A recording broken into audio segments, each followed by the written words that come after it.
We're told that line A is parallel to the line graphed here, which is different from what you saw in your quiz, and also that line A goes through the point 15, 32. We're looking for the slope and the equation of line A, which is not exactly the graph that we have here, but we do know it's parallel. So what I'm interested in on the given graph is its slope.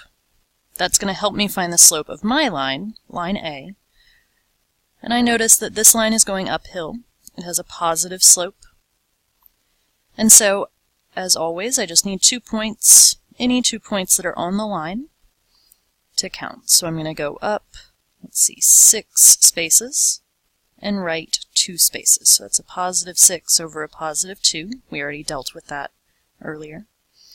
So the slope of the given line is 3. That's helpful, but it's not really my line.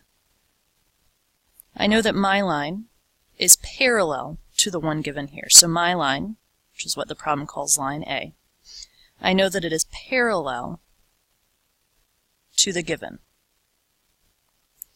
So for my line, I need the slope of my line, I need a point on my line, and that will give me the equation of my line. The slope of my line, this is where the other slope comes into play.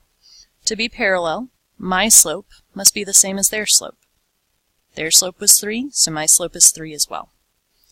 A point on my line is 15, 32. Now that's not on the given line, but it's not supposed to be.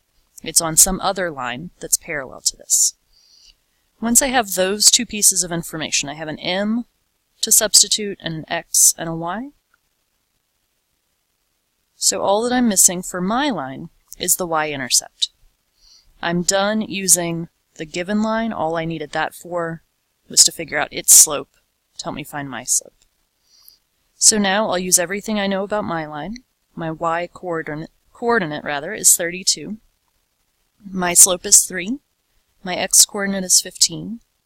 And my y-intercept I don't know. But that's the only thing I don't know, so this works the same as it always does. We multiply the 3 times the 15. We move that over, so we end up with a negative 13 for B. And then I have everything that I need. The slope of their line was 3.